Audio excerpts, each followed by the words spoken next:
Ready? Just wait for this little gust of wind to pass.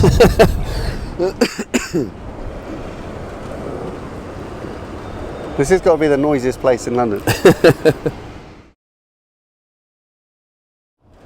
Coming up, it's our review of the year. The Media Snack Top 10.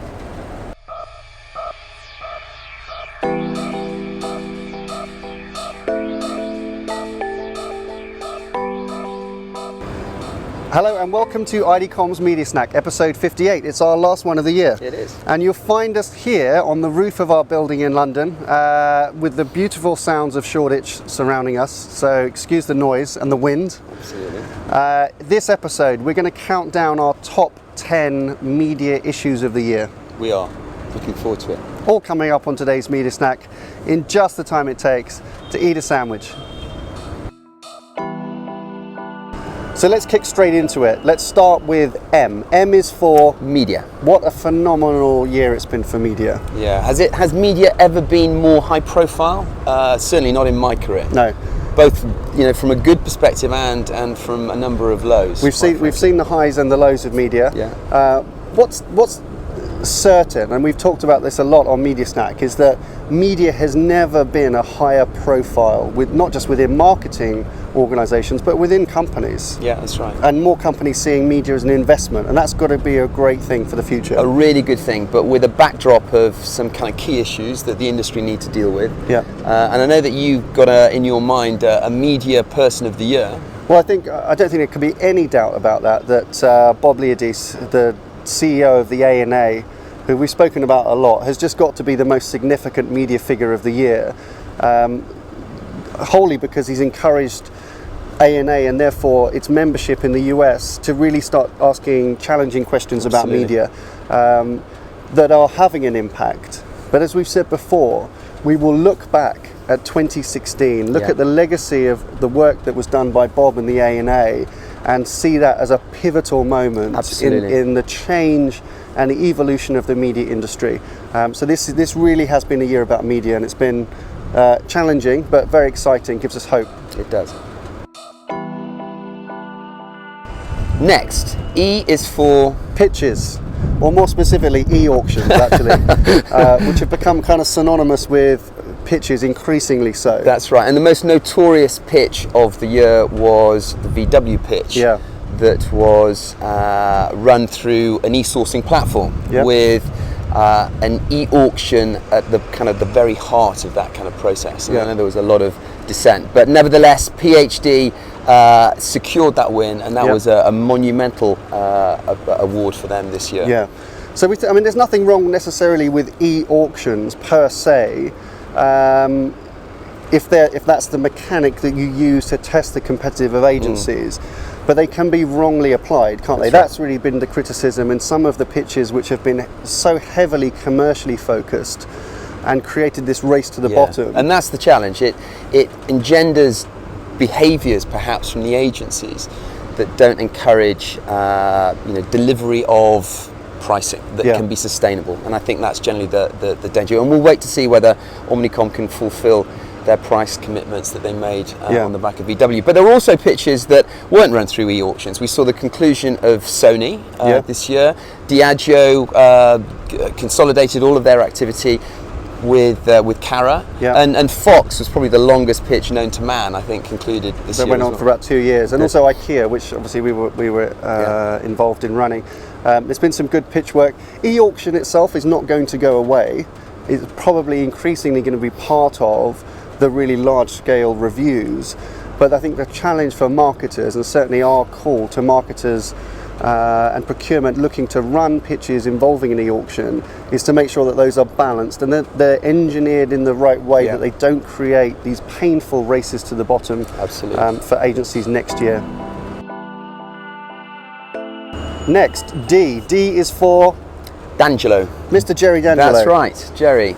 So he was appointed this year to the Chief Media Officer role at Procter & Gamble, a role that they'd actually hadn't filled for a long time.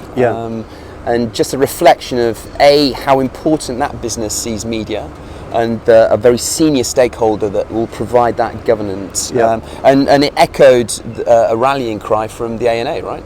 Yeah, indeed. I mean, it was the ANA that originally said companies need to have more executive oversight of their media investments. In fact, the risk was too great not to have this kind of role. I think we'll see more companies following that P&G's lead, appointing really senior guardians of media investment, and so that's something to be very encouraged. Jerry, I think, will be somewhat the pioneer in this, and we hope that other brands will follow. And it is something that the agencies are welcoming and encouraging as well. We spoke at length to a number of agency leaders, not least Lindsay Patterson at Maxis, who welcomes that as a role, because it only champions really great ideas from the agencies, but also the right kind of behaviours on behalf of clients. Exactly. And if you remember, in a previous episode as well, we talked about the top 50 CMOs in the world, the chief marketing officers in the world, and we'd mentioned then that media was a recurring theme. It was really frequently mentioned at a CMO level. That's right. So we're encouraged that CMOs are changing the narrative of their businesses now to talk more about media in the future. Yeah.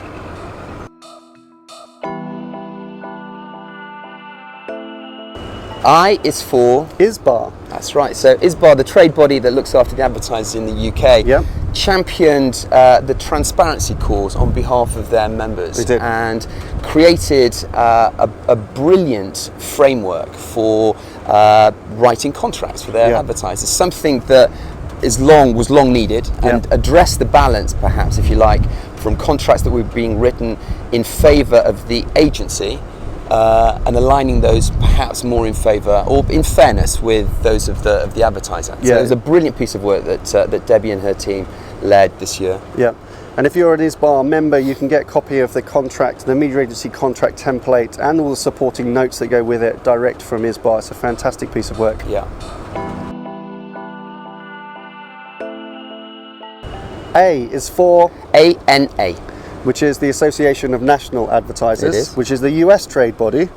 We've already mentioned before, have done some just landmark work in investigating or looking deeply into agency financial management, commonly called rebates. That's right. And found some alarming but very empowering information. That's right, and it was a marvellous catalyst, I think, for this year, for advertisers just to think more carefully about the relationships with their agencies, and it can only be a good thing for the industry. Yeah, it's going to create behavioural change, and it's already impacting work and planning, certainly that we're doing as well for looking into 2017. Yeah.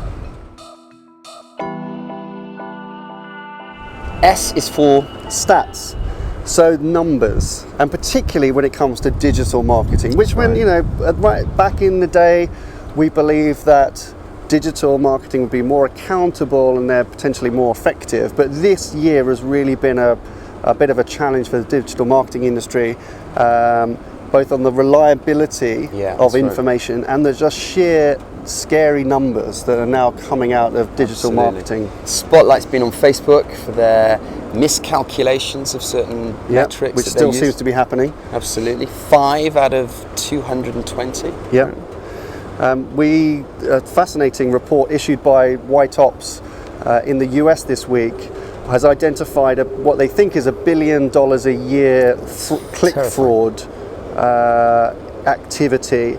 And these are the kind of things that are really going to give marketers a few nightmares going into 2017. That's right, and the focus will be on their agency partners to get a grip, I think, on this. We've also seen some alarming and disturbing statistics on the low morale within agencies. So some of the work that Campaign did this year, surveying media and creative agency employees in the US, highlighted some really low morale at more the medium to kind of senior positions within media agencies, and quoting lack of leadership as one of the big problems. And it doesn't bode well going into what we expect is going to be an incredibly busy pitch year next year. So we saw a report that came out of the US that suggests that 67% of the US's top 100 advertisers are considering reviewing their media relationships. So, low morale, busy year, is a tough combination. And the final thing, which really challenged everybody's opinion of statistics, was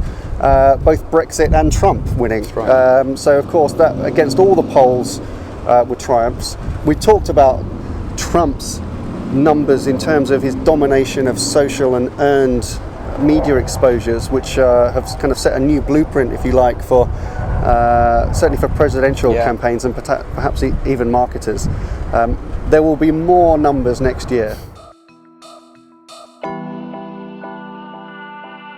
N is for new. So new entrants into the media agency marketplace. New agencies. That's right. So the most famous, if you like, and certainly the most successful is Hearts and Science, which launched, I think, only in Q2 this year, yet have already picked up about $6 billion worth of business with P&G and AT&T and the like. Yep.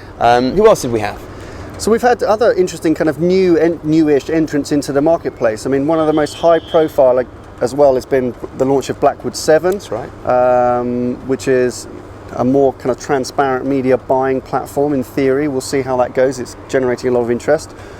We've seen expansion of kind of new types of agencies. We talked about the launch of VaynerMedia here in London. And others, and some new networks as well. That's right. So we have Local Planet, which is an independent network of media agencies that have been brought together under the leadership of Martin Rattle.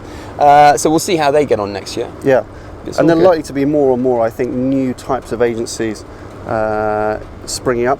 We've also seen a bit of a changing of the guard, which we somewhat predicted, I think, just within media agency leadership. Some bringing new people from outside the industry, perhaps with new ideas, and also the launch of some really interesting new platforms.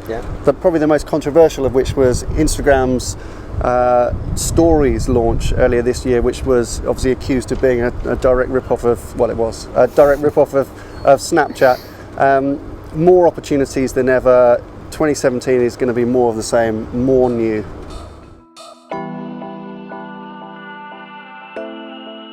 A is for agencies. So following on from the new, even the old, even the kind of established agencies have gone through quite significant transformations from different reasons.